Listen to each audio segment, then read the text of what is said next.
اللهم صل على محمد وآل محمد.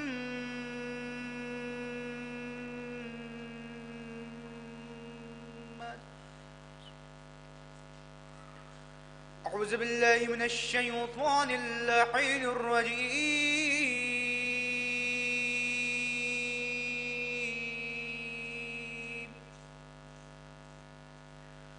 بسم الله الرحمن الرحيم.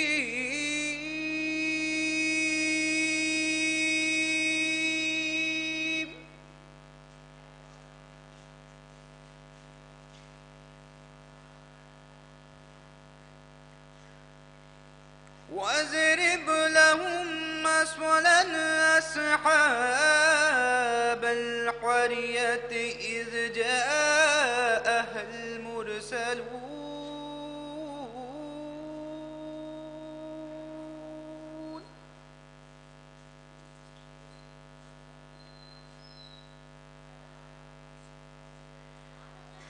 إذ أرسلنا إليهم اثنين فكذبوهما فعززنا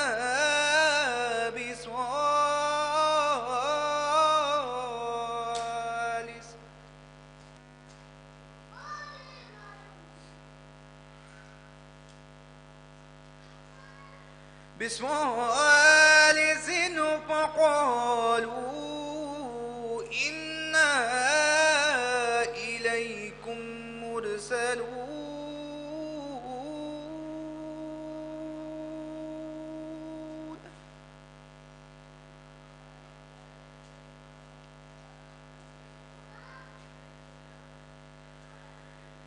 قالوا ما أنتم إلا بشر مثلنا وما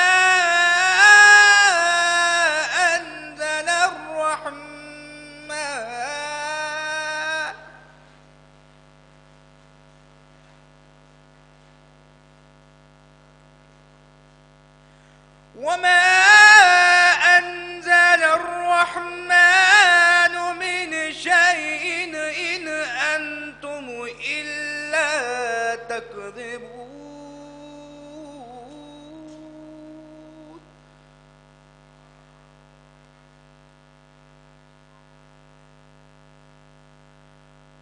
قالوا ربنا يعلم إنا إليكم لمرسلون.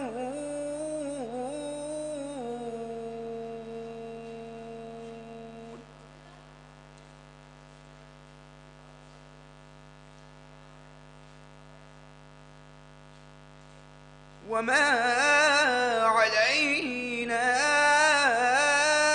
إلا البلاغ المبين.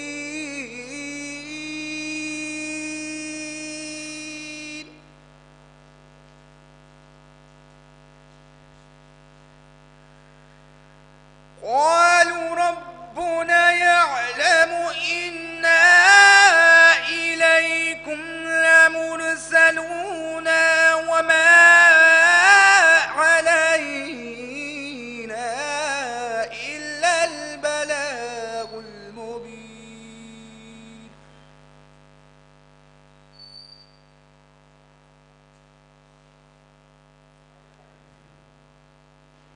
قالوا إنا تطيرنا بكم لئن لم تنتهوا لنرجمنكم وليمسنكم منا عذاب أليم.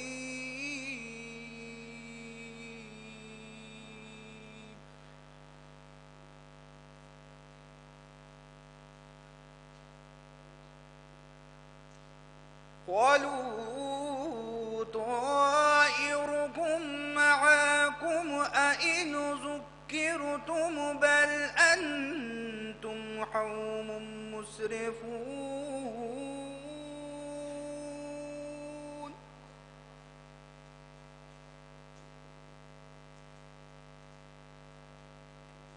وجاء من أقصى المدينة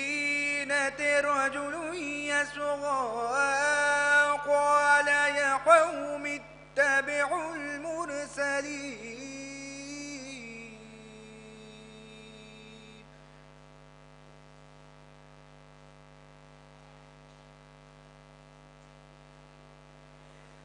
اتبعوا من لا يسألكم أجرا وهم محتدون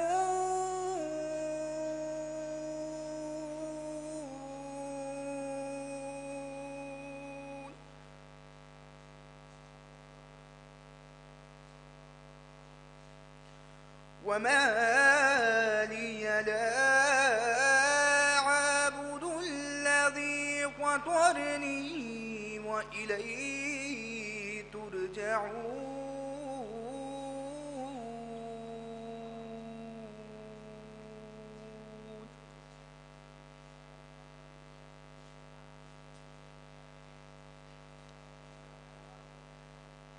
أأتخذ من دونه آلهة أن يردني الرحمن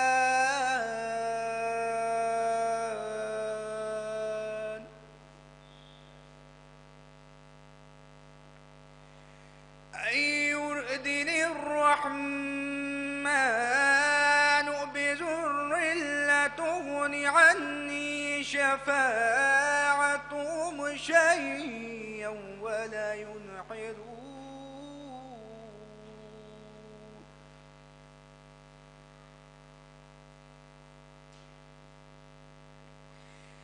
إني إذا لفي ضلال مبين إني آمنت بربكم فاسمعون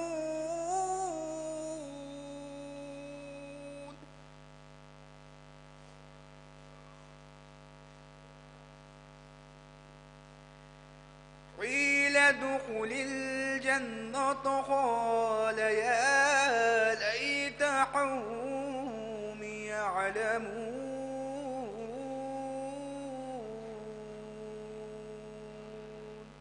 صدق الله العلي العظيم وصدق رسوله النبي الكريم اللهم صل على محمد وآل محمد